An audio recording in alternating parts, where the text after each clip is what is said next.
Yang toleran itu yang datang cium tangan ke paus. Padahal paus sendiri itu kalau dicium tangan pertama dia merasa, oh ini Katolik nih. Kenapa? Karena yang pantas cium tangan dia itu bolak-balik itu cuman umatnya kan.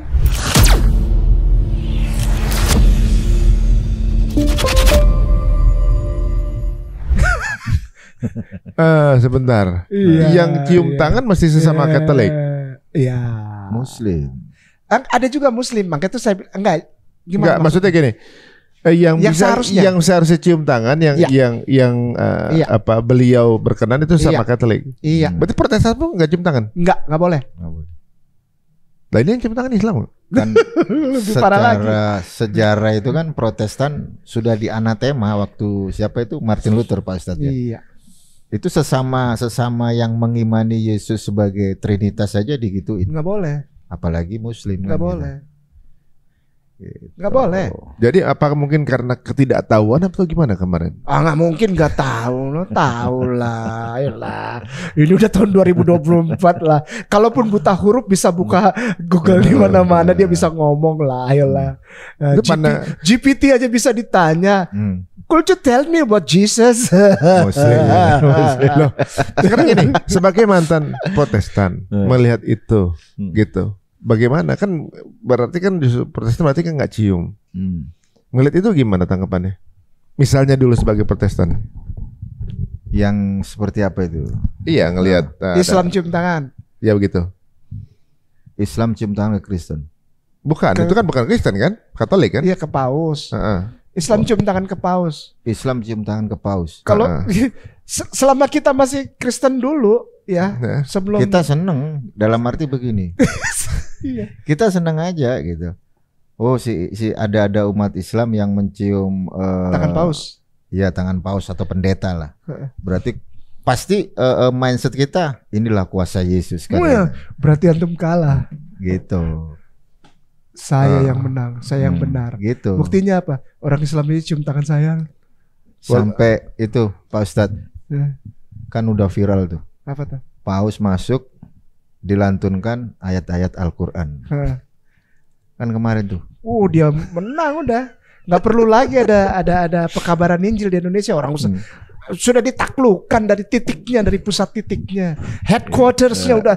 We conquer the headquarters of Muslim in Indonesia. Terus terang ya, biarin. Padahal beda dulu kalau kita belajar sejarah ya. Ketika Sayyidina Umar bin Khattab merebut Yerusalem itu kan, dia mengambil kunci. Nah di situ sama orang Sophronius disuruh sholat kan, beribadah ke gereja. Tapi karena toleransi dari Sayyidina Umar bin Khattab dia nggak mau masuk. Justru karena toleransinya nggak mau masuk. Sayyidina Umar nggak masuk gitu. Ya. Nah berbeda dengan yang sekarang Pak Ustadz. Mungkin Pak Ustadz yang mau ngelanjutin.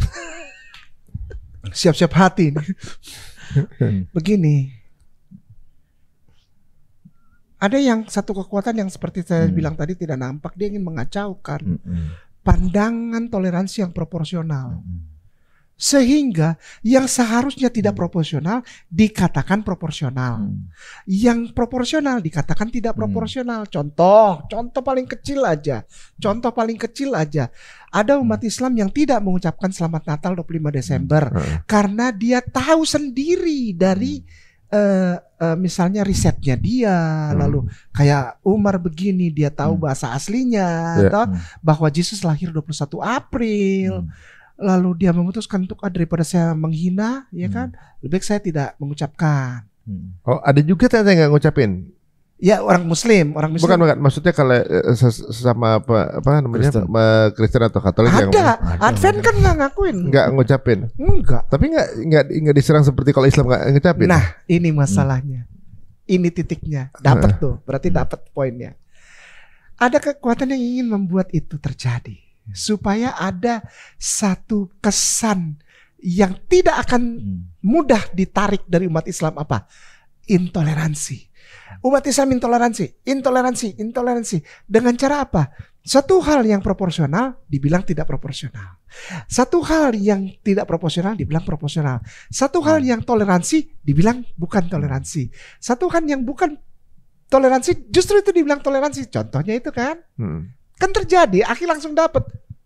Oh itu tuh. Iya memang begitu. Advent memang udah dilumrahkan kalau dia memang nggak mengucapkan. Nggak mengucapkan, nggak merayakan malah.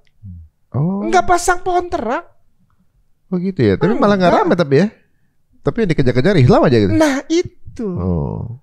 Plotnya tuh digeser ke Islam. Nah dalam hal kedatangan yang sangat, kami hormat kok sama Paus. Bohong kalau kami nggak hormat. Walaupun kami sudah Islam, justru kami lebih hormat dia sebagai kepala negara, proporsional toh? Ya dong. Nah, ada orang-orang yang ingin mengajak bahwa pandangan kami ini justru tidak toleran. Dengan cara apa? Menunjukkan kepada seluruh rakyat Indonesia yang toleran itu yang datang cium tangan ke Paus. Padahal Paus sendiri itu kalau dicium tangan pertama dia merasa, oh ini Katolik nih. Kenapa? Karena yang pantas cium tangan dia itu bolak-balik itu cuma umatnya kan? Loh iya dong. Maaf ya dengan segala rasa hormat, Akhi, pernah nggak ada kiai, syekh, orang Arab datang ke Indonesia, tangannya dicium bolak-balik sama umat Kristen? Ada? Nggak ada sih. Nggak ada. Kan Paus juga aneh nih. Kok dia cium tangan saya? Ini kenapa? Kau punya masalah di rumah, nak? Kau ada tekanan batin? Suamimu berbuat apa sama kamu, nak? Kan dia jadi bingung. Tiba-tiba nangis cium tangan dia. Loh kamu sudah sejak kapan dibaptis, nak? Kamu Katoliknya kapan? Kamu pakai jilbab ini jilbab susteran apa jilbab muslim? Kan dia jadi bertanya-tanya, ini sebetulnya ada apa? Orang muslim datang cium tangan dia bolak-balik.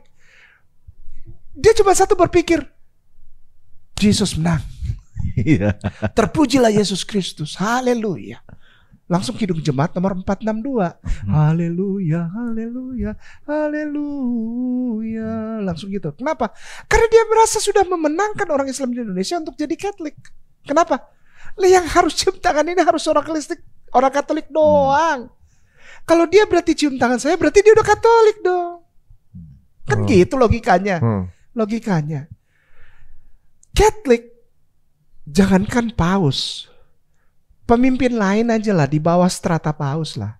Itu tahu Muslim itu di dalam satu traktat itu tulisan suci, Akhi, yang ditulis oleh Santo ST titik ST itu Santo, bukan Soto. Santo artinya orang suci. Namanya Johannes of Damascus. Yohanes dari Damaskus. Bapak gereja awal tulis apa? Jangan sampai engkau berdekatan saja sama pengikut Mehmet itu. Karena dia adalah Lucifer, dia adalah pengikut setan, dia adalah Dajjal yang turun ke bumi. Dan dia adalah orang gila. Itu tertulis? Ya, iya, saya berani ngomong gini. Namanya ST.JOHN John spasi of spasi Damaskus. Silakan cari aja, saudara, ada. Oh. Nah ini sudah dapat ya gambaran-gambaran dikit-dikit ya. Jadi banyak perspektif yang mungkin kita juga belum paham ya karena sebagai Muslim gitu ya. Kemudian ngelihat ini bahwa ternyata banyak kekeliruan gitu. Ini mungkin ya kalau kita husnuzon sih karena ketidaktahuan penyelenggara. Iya, itu kita anggap begitu saja. Kita anggap begitu saja. Gitu. Kalau bagi Bang Umar ketika ngelihat kejadian itu, ya secara kita kan manusia nih. Allah itu ciptain kita didesain dengan menggunakan logika. Kan gitu.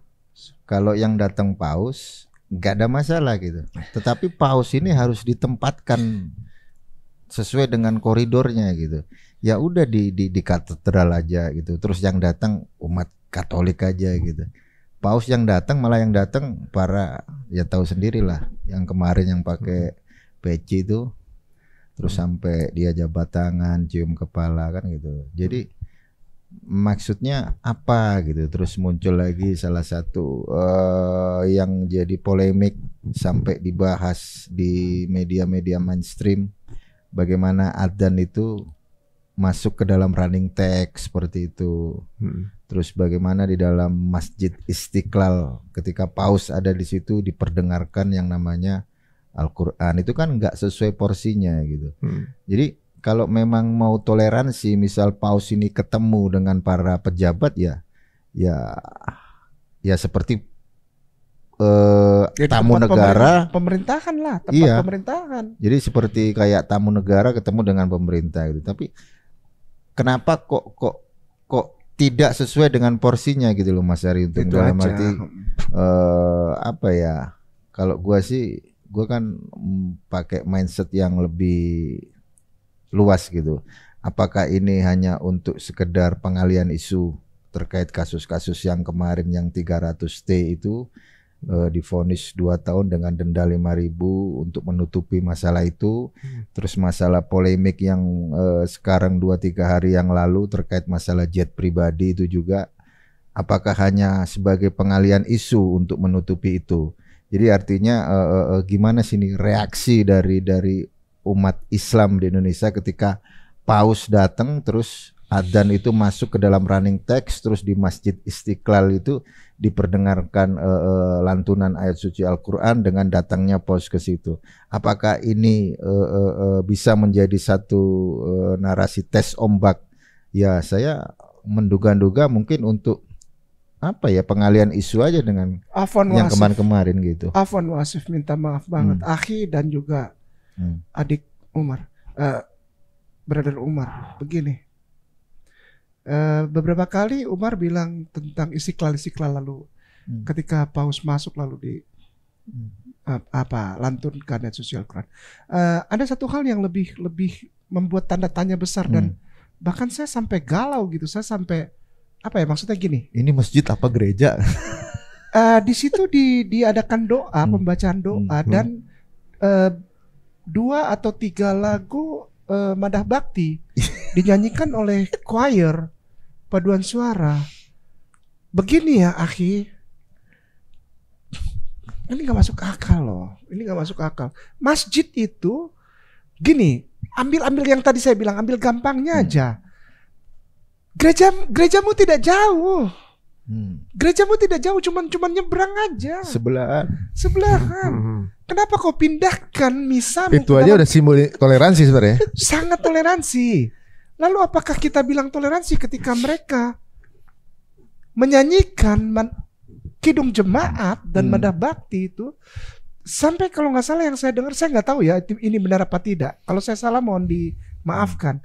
Itu Cantate Domine kan itu lagu-lagu doa, lagu-lagu sakral. Dan itu sangat tidak akidah.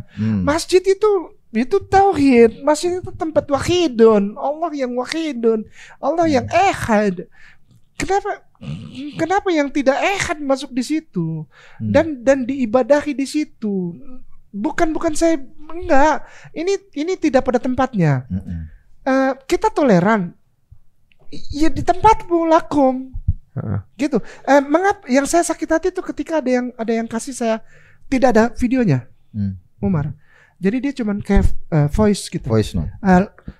Lalu bilang gini, ini biar kayak nama dengar ini. Rupanya dia di sana. Dia adalah perwakilan ya dari saudara kita Kristen atau Katolik lah, yang ada di acara itu di Masjid Istiqlal. Lalu dia rekam, ini nih buat kau kayak nama, buat kau Agustinus katanya. Saya dengar itu kiriman voice itu di WhatsApp saya. Entah dia dapat dari mana nomor telepon saya, lalu saya dengar. Itu Agnus Dei. Agnus Dei itu anak domba Allah. Allah punya anak domba. Ayolah, ALLAH itu nama Tuhannya orang Islam. Dinyanyikan di dalam masjid, dibilang anaknya Allah itu domba. Ayolah. Gitu, ayolah. Semua orang udah tahu itu Agnus Dei Kitolis Peccata Mundi. Ayolah. Islam itu nama Tuhannya Allah. Sementara yang dilakukan, dinyanyikan itu adalah ibadah saudara kita yang tersayang, yang aku hormati, Katolik dengan imannya, yang menyatakan bahwa ALLAH punya anak domba. Itu anaknya ALLAH, dinyanyikan sebagai ibadah di tempat nama Allah. Ayo dong.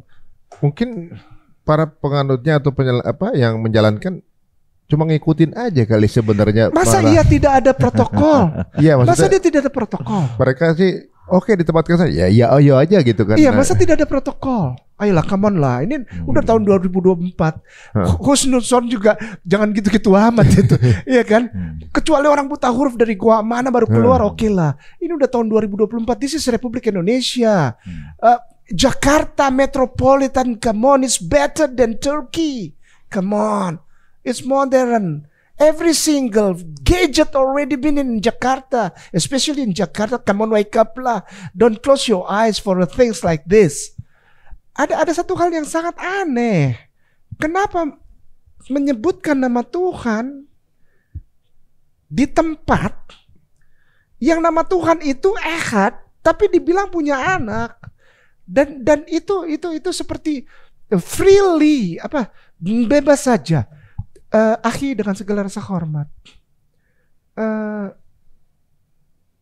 saya rasa sudah jelas bagi seluruh rakyat Indonesia, terutama muslimin.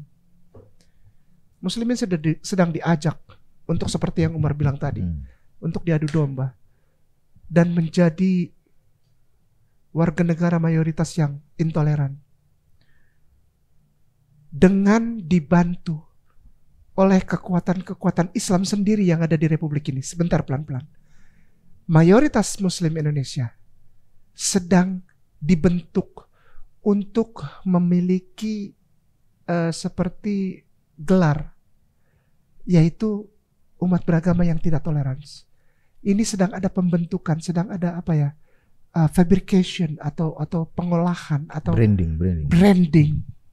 branding issues untuk jadi brand yang menempel di umat Islam mayoritas Indonesia, bahwa mayoritas Muslim Indonesia bukanlah orang yang toleransi, melainkan orang agama yang tidak bertoleransi.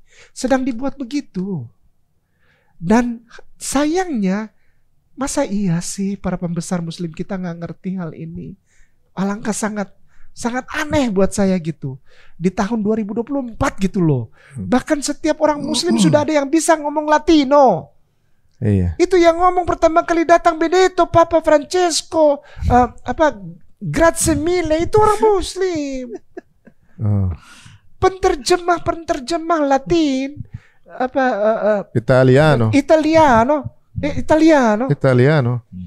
Sì. Me lo posso adesso quando tu amore, quando te veo, quando jadi Latin. Paske. Oh ya. Waduh. Paske. Begitu. Ya, jadi masa ya tidak tahu. Marilah kita jujur. Bagaimana kita bisa menapaki jalan hidup ke depan sebagai, maaf dengan segala pelan-pelan nih, dengan segala rasa hormat, pelan-pelan banget. Bagaimana mungkin kita menapaki jalan kita ke depan di Republik Indonesia ini sebagai negara yang tingkat toleransinya dipuji di seluruh bumi ini, kalau orang-orang kita yang mengerti menutupi kebenaran itu dengan hal yang tidak benar. Mari kita mulai melangkah ke depan, damai, rukun, toleransi pada tempat yang proporsional, tapi dengan jujur. Jangan bohong, nggak boleh. Kalau bohong itu nanti ke depannya malah tambah kacau. Yuk kita jujur-jujuran aja yuk, bahwa Islam sayang, Islam hormat kepada agama kita sebelumnya ya, Umar, Kristen, Katolik, bahkan ke Yahudian. Walaupun negara tidak mengakui Judaism, tapi toh ada sinagoge dan Muslim asik-asik aja. Ada di Jakarta ada? Baru di Tomohon. Iya, di Manado. Saya ini datang malah. Bahkan saya diundang mungkin ditonton nanti oleh Rabbi Yakob Baruk di Tomohon, Tondano dan sekitarnya, Manado, Minahasa. Saya datang dipeluk oleh Rabbi Yakob dan kita ngobrol 3 jam, akhi. 3 jam ngobrol. Dan saya diundang untuk baca Torah, baca Tanakh, baca scroll itu. Padahal gak boleh sebetulnya. Wallahi, saya ini Muslim. Dia buka, dia bilang, Ustaz Kay, saya jadi menangis kalau, wallahi, saya sayang banget sama dia jadinya, beneran. Wallahi, Ustaz. Belum pernah ada yang berdiri di mimbar itu untuk baca Torah bareng dia, apalagi Muslim. Ustadz Ipung yang rekam tuh kan.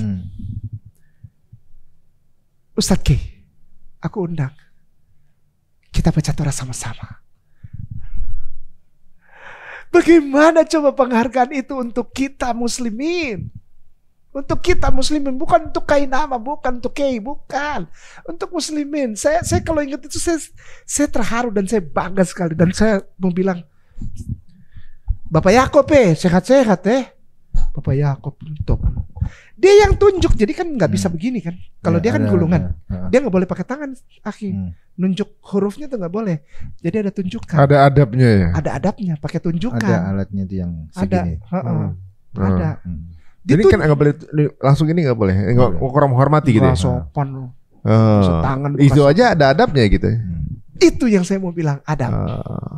Ini tanya dia, baca itu ada jarak dan ditunjuk. Ditunjuk, tidak boleh lari dari situ. Aduh, kita nikmat, kita bisa. Saat itu saya dan dia baca Yesaya 42. Baca pelan-pelan, dia tunjuk. Dia tahu saya, ya karena saya bukan Yahudi kan. Kalau dia kan langsung langsung baca. Dia tahu, dia tunggu saya, ritmenya tuh dia tunggu saya. Dia tunggu saya karena gulungan itu nggak pakai nikud. Gulungan itu polos Hebrunya. Kita baca berdua. Ustadz Ipung ikut naik juga rekam. Boleh, nggak apa-apa, santuy. Yang dibaca di tempat ibadah itu adalah kitabnya. Iya. Bayangin, karena apa? Karena kepercayaan dia sudah utuh. Islam toleran. Islam bukan radikal. Islam sayang sama saudaranya yang tidak seagama, seiman. Sehingga dia berani ajak saya naik. Kalau dia tahu ini anti toleran, Kainama nih radikal, dia pasti mikir dong, kalau gua ajak dia naik ke sini, dia pasti hina nih kitab gua nih. Dia bilang, Bapak Yakob salah baca, atau Bapak Yakob artinya nggak begini nih, bisa kan? Bisa nggak? Tapi karena dia percaya utuh, Kainama, kalaupun menemukan hal-hal yang bertentangan dengan iman Islamnya, dia tidak akan ngomong di sini. Dia akan diam ini orang. Aku percaya dia. Naik Kainama, baca Torah, Sefer. Baca saya. Ini malah ada umat Islam yang bilang kita radikal, kan aneh. Nah, jadi ya. Kalau menurut Bang Umar sendiri gimana? Sebenarnya komunikasinya mesti gimana sih kita nih supaya nggak terjadi salah bablas lagi, atau salah perlakuan lagi? Ini jenis upacara yang mesti dilakukan di mana, dilakukan di sini. Ini kan nyebrang ya gitu. Sebaiknya gimana? Apa diskusi antar agama dulu sebelum melakukan ini? Cari kesepakatnya gimana yang tidak melanggar satu sama lain atau gimana? Ya dalam porsinya kan kita udah dewasa lah, udah tahu kalau umat Kristen Katolik itu kan ada tempat ibadahnya namanya gereja kan gitu. Kalau Islam di masjid. Kalau katedral itu Katolik atau Protestan? Katolik. Bukan Protestan ya? Bukan, beda gitu. Jadi menempatkan segala sesuatu pada tempatnya gitu. Jadi kita ini udah gede gitu, nggak perlulah kita diajarin. Yang namanya umat Kristen itu pasti ibadahnya di gereja kan gitu. Kalau Islam itu di masjid. Saya kasih satu analogi. Misal kita di gereja nih, kalau gereja itu diperdengarkan dengan sholawat juga kan nggak enak gitu. Begitu juga sebaliknya, kalau di masjid diperdengarkan ragu-ragu gereja juga nggak enak gitu. Nah, terus terkait masalah kenapa sih kok selalu umat Islam ini selalu dinarasikan sebagai teroris ya? Itu mungkin kalau kita belajar sejarah, kita ngomongin masalah para khalifah yang ada di dalam perspektif Islam itu kan cukup maju gitu. Jadi pada intinya elit global itu nggak mau dipimpin sama khalifah, itu nggak mau gitu. Dan kita tahu bahwa sistem pemerintahan yang benar itu ya sesuai dengan perspektif Islam gitu. Nah kalau kita ngomongin terkait, misal saya ditanya gitu, kenapa sih kok harus Islam? Ya saya akan mengajak mereka untuk berpikir ulang gitu. Contoh misal, kita ngomongin saudara kita ya, Kristen yang membunuh Yesus dalam konteks disalib di dalam kitab mereka itu adalah orang-orang Yahudi dan orang-orang Romawi. Yang membunuh para muridnya orang-orang Yahudi dan orang-orang Romawi gitu. Terus di Islam kita diajarkan dalam Quran Nabi Isa atau Yesus itu tidak pernah disalib di dalam Islam. Justru Islam ini memuliakan Nabi Isa dengan mengangkat Nabi Isa ke langit kan gitu. Tapi kenapa kok Islam ini selalu di framing teroris gitu loh. Oh, sebenarnya konflik tuh sebenarnya antara Yahudi dan Romawi. Tapi yang dimusuhin Islam gitu sih. Iya, kayak gitu. Jadi kan harusnya mereka pakai mindset mereka gitu. Harusnya mereka bisa berpikir, oh iya ya, ini Tuhan saya. Itu orang Yahudi yang memerintahkan untuk menyalibkan Yesus dan dieksekusi sama kalangan Romawi kan gitu. Islam ini belum ada gitu. Kan belum ada pada waktu itu Islam. Belum ada dalam arti risalah kan gitu. Dalam risalah kan baru hadir di era abad ke-6 ke-7 itu ya. Harusnya mereka berpikir gitu.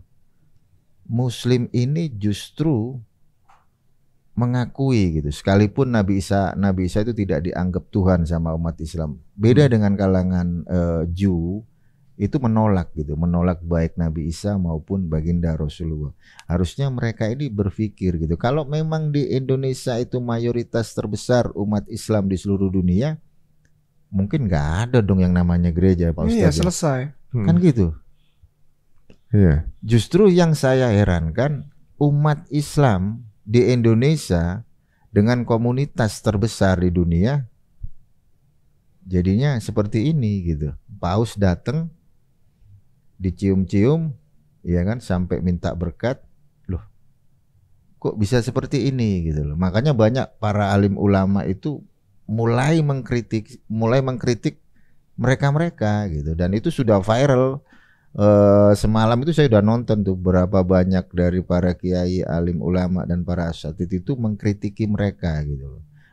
Sampai ada yang bilang mengkritiki ininya ya, bukan pausnya kan? Pausnya mah tamu mah bukan. Tamunya mah dia kan justru yang dikritik aja. Itu yang internal kita. Kenapa kok kalian itu tidak menempatkan toleransi pada porsinya gitu loh. Itu betul sekali. Nah, itu. Makanya kan ya kalau dalam mindset Kristen mereka udah menang kan gitu. Kita umat Islam terbesar loh di Indonesia. Dalam mindset Kristen atau Katolik? Ya kan Katolik juga bisa disebut Kristen gitu. Tapi beda dalam arti kan ada Protestan, ada Katolik kan gitu. Jadi kadang kita ini Islam loh terbesar di Indonesia loh. Tapi kenapa kita hidup di lingkungan Muslim terbesar di Indonesia? Justru malah kita ini yang teraniaya bos kan gitu.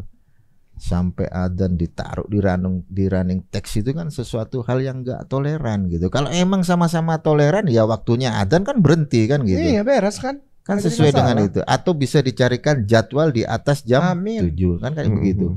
Jadi tidak mengganggu kesibukan umat Islam juga dalam Katolik juga nggak mengganggu gitu. Memang beberapa keunikan sih di sana. Kalau saya sih ngelihatnya mengenai azan tadi sih sebenarnya kalau memang acaranya live di TV menurut saya tuh misalnya dipakai running text itu saya malah nggak masalah Bang. Soalnya kalau memang Muslim nggak akan nonton tuh acara. Iya kan? Kalau memang Muslim yang benar menjalankan, kita juga nggak akan kan live-nya buat non Muslim. Iya, tapi berita itu Bang Ari. Oh ya jadi makanya ini. Saya bilang sama Ustadz K. Jadi gesekan seolah-olah kayak tes ombaknya lah itu. Padahal biasa aja aturan ya. Dijalankan aja gitu ya. Maksudnya nggak usah jadikan polemik kan, ini ada yang ngelempar ke polemik kan gitu. Ya, ini bisa jadi mungkin kalau kita husnuzon itu lebih kepada ketidaktahuan. Tapi Ustadz tadi mengklarifikasi zaman sekarang ya pasti tinggal kita Google aja sih sebenarnya ya. Ya jadi untuk teman-teman yang dengan keyakinan berbeda entah Katolik atau juga Protestan ya kita sih nggak menyalahkan teman-teman ya karena kan panitianya juga Muslim. Iya. Panitianya Muslim, yang undang juga Muslim kan gitu. Tamunya juga ngikutin tuan rumah kan begitu ya. Jadi segala kekeliruannya ya pasti ya mungkin berarti nextnya mungkin perlu ada duduk diskusi antar pemuka agama yang kira-kira mungkin menjadi jalan tengah baiknya seperti apa sih biar kita nggak menyalahi adab dalam gereja atau dalam masjid. Sebagai mungkin ini gambaran saya yang ujung ya. Gambaran ujung dari saya. Satu hal saja yang penting ini disampaikan. Baik dari kehadiran kunjungan tamu negara ya. Saya nggak pernah putus ngomong itu. Tamu negara Paus Fransiskus atau Pope Francesco ke Indonesia gini. Hai umat Islam. Wis, pakai hai nih. Hai umat Islam. Bisakah Anda menerima keberadaan umat Katolik secara khusus ya? Saya tidak libatkan Kristen dulu. Umat Katolik. Setelah kepulangan Bapak Francesco dari Jakarta, dari Indonesia, pergi dia kembali ke negaranya. Bisakah kita tetap menerima saudara-saudara tersayang kita nih, sedarah warga negara Republik Indonesia nih, sebagai umat Katolik yang proporsional, dengan memegang pelan-pelan, dengan memegang pesan Paus Fransiskus waktu ke Indonesia. Poin pertama apa? Hai umat Islam, bisakah engkau menerima dan tidak lagi menyamakan Tuhanmu dengan Tuhan mereka? Karena mereka melalui kedatangan Paus Fransiskus ingin menyampaikan final bahwa Tuhan mereka adalah, Ustadz nggak bawa telepon? Bawa. Alhamdulillah. Suruh buka lagi deh. Bukalah. Ayo. Gini, mereka memperlihatkan kami bangga punya Tuhan ini. Dan hai umat Islam, jangan sama-samakan Tuhan kami dengan Tuhanmu. Kita tetap sayang, tetap toleran. Inilah Tuhanku. Ketiknya gini. FILE, file, .2, yang tanda bagi itu. Udah. Spasi. Ya. Udah. Trinity. TRINITY. Spasi. Geronimo. Biasa. Geronimo. Pakai J. Iya. Geronimo. Spasi. Chosida. Spasi JPG. Iya, ada. Lalu lihat yang Wiki One itu yang biru, ada. Ada. Klik udah. Udah kebuka gambarnya? Udah. Inilah Tuhan mereka. Bisakah umat Islam menerimanya? Tidak menyamakan? Nanti kasih lihat gambarnya ya Ustadz. 1 badan, 3 kepala. Inilah Tuhan mereka. Saya baru lihat ini. Selama ini. Iya, ini kan yang saya mau bilang, saya disampaikan. Ini kan perbedaan Kainama dengan yang lain. Oh iya. Kalau orang lain beda dong Kainama. Sombong Kainama. Ya iyalah, udah hitam harus puji sendiri, gitu. Nggak ada yang muji. Oh gitu. Mungkin ada sedikit karena kita juga, saya pikir semua Tuhannya Yesus ya. Ternyata ini beda lagi. Oh. Ini namanya 1 badan 3 kepala ini Trinitas. Dan ini disebut menjadi dasar dogmatis tahun 381. Theodosian. Gini. Evangelicam que doctrinam.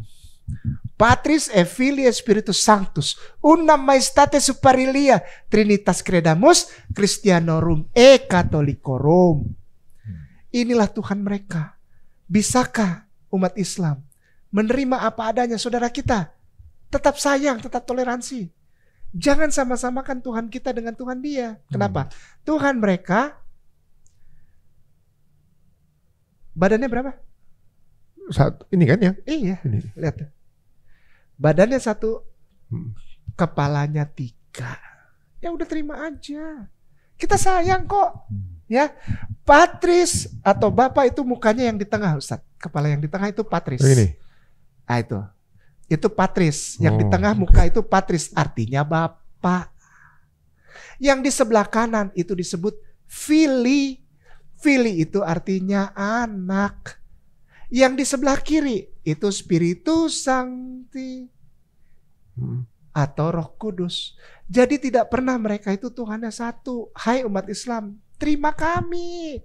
Jangan bilang kami Tuhannya juga satu. Enggak, Tuhan kami badannya 1, kepala 3. Demikian Ustadz, mari kita sayangi. Itu yang ingin saya sampaikan. Saudaraku Kristen Katolik, kami tetap sayang. Walaupun kami tahu Tuhanmu badannya satu, kepalanya 3. Kami tetap sayang kamu sebagai saudara di Republik Indonesia ini. Dan kami tidak mau menyamakan Tuhanmu dengan Tuhan kami, karena kami hormat. Demikian akhi Untung. Masya Allah ya. Ustadz ini ngeri gak sedap. Kalau ngomong gitu, astaga. Aduh. Ya itu tadi penggambaran apa namanya, garis besar dari apa yang tujuan Pope untuk datang ke Indonesia ya. Iya. Ya kita menghormati apapun yang sudah menjadi keputusan pemangku kebijakan ya, ibaratnya ngasih PR juga nih Ustaz. Ya alhamdulillah, mudah-mudahan kedepannya kita lebih tahu bagaimana menempatkan diri dan juga merespon seperti apa. Dan apapun yang terjadi langsung kita mungkin dengan semudah ini bisa googling ya, ibaratnya Google up tujuannya apa, atau juga mungkin mana kira-kira dirasa mungkin sesuai proporsinya atau yang kebablasan, langsung bisa dinalat dengan cepat ya. Waduh, ini emang ngomong apa? Tapi emang benar. Emang benar ya? Emang itu benar. Iya, tapi kan nggak bisa saya ngomong. Ini kan kutum videonya ada itu. Emang benar. Iya, tapi kan ini kan Tuhan yang kepercayaan berbeda. Iya. Saya no komen dengan ini. Iya, enggak komen. Gitu ya. Ini kan petunjuk dari Bapak Francesco. Iya, sepakat. Ya kalau gitu, Bang Umar mungkin ada tambahan terakhir sebagai penutup. Ya, jadi kita sebagai umat Islam, Iya. seperti yang diajarkan nama guru-guru kita, Islam itu rahmatan lil alamin, rahmat bagi alam semesta, dan kita sebagai umat Islam kita juga tidak boleh istilahnya menghina agama yang bukan agama kita. Betul. Islam itu tidak diajarkan untuk menyerang lebih dahulu, tapi kalau mereka menyerang kita lawan kan gitu. Dan Islam juga diajarkan terkait masalah toleransi yang begitu sempurna. Amin, silakan mereka yang non Muslim, mereka mau menyembah Tuhan dalam perspektif Trinitarian, itu hak mereka. Gitu. Nah kita sebagai umat Islam kita tetap mengikuti para tuan-tuan guru kita. Jangan sampai kita membuat citra Islam menjadi jelek karena kelakuan kita. Nah itu mungkin dari saya seperti itu. Udah Masya Allah luar biasa. Dan ini apa adalah kita nggak menyerang siapa-siapa ya pasti. Kita hanya meluruskan kira-kira ada beberapa hal yang kita tidak sependapat dengan apa yang dilakukan. Dan ini adalah mungkin secara argumentasi secara ilmiah ya, secara saintifik ya, bahwa inilah kenapa gak sepakatnya karena ini dan ada dasarnya ini. Dan mudah-mudahan ini menjadi hujah kita, dan semoga kedepannya kita bisa menjalankan dengan lakum dinukum waliyadin secara sempurna gitu ya. Baiklah teman-teman semuanya, deg-degan emang bawainnya acaranya nih. Ya jazakumullah khairan itu Bang Umar. Ustadz Kainama, Yamanillah, semoga lancar. Amin insyaallah. Amin.